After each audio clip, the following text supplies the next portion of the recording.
زیادہ عہدہ رکھنے والا کوئی اور شخص آ رہا ہے تو آپ اس کو دیکھنے کے لیے اس طرح جڑ جاتے ہیں، اس طرح امڑ پڑتے ہیں کہ تاکہ کل ہمیں دنیا میں اگر کوئی مصیبت آئے تو ہم جا کر کے ان کی دربار میں حاضر ہو جائیں اور کہیں کہ ہم وہ ہیں جو آپ کے ریلی میں شرکت کیا کرتے تھے، ہم وہ ہیں جو آپ کے لیے ووٹ مانگا کرتے تھے، ہم وہ ہیں جو آپ کے بازوؤں میں بیٹھا کرتے تھے۔ حضرات، دنیا کی مصیبتوں سے بچنے کے لیے دنیا دار کے عہدیداروں کو آپ اس قدر ترجیح دیتے ہیں، یقین رکھیے کہ اگر اس محفل رسول میں آ کر آپ نبی کی محبت میں اس سردی کے موسم میں بیٹھے رہے اور نبی کا ذکر سنتے رہے، نبی کا ذکر سن کر یا رسول اللہ کی صدا بلند کرتے رہے، تو جب آپ کا اس دنیا سے انتقال ہوگا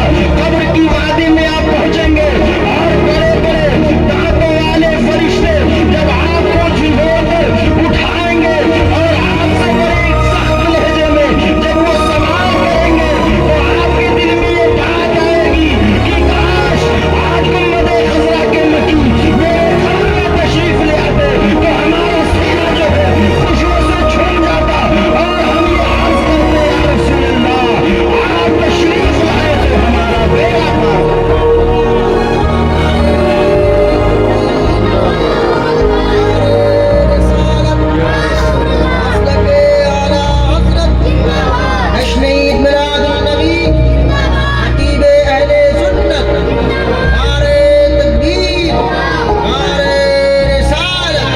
تو حضرات یقین جانو، دل میں اس بات کو جگہ دے دو کہ آج کا ہمارا یا رسول اللہ کہنا انشاءاللہ اس دنیا کی مصیبت کو بھی دور کرے گا اور قبر و حشر میں آنے والی پریشانیوں کو بھی دور کرے گا۔ اسی لیے کسی نے کہا تھا یا رسول اللہ کے نعرہ سے ہم کو پیار ہے، یا رسول اللہ کے نعرہ سے ہم کو پیار ہے، جس نے یہ نعرہ لگایا اس کا بیڑا آپ اس میں شمالیے نہیں۔ یا رسول اللہ کثرت سے بڑی اعلیٰ حضرت نے کہا تھا دشمن احمد پہ شدت کیجئے، دشمن احمد پہ شدت کیجئے، ملحدوں کی کیا مربت کیجئے اور غیظ میں جل جائے بے دینوں کے دل، یا رسول اللہ کی کثرت کیجئے کثرت کیجیے اور کیجئے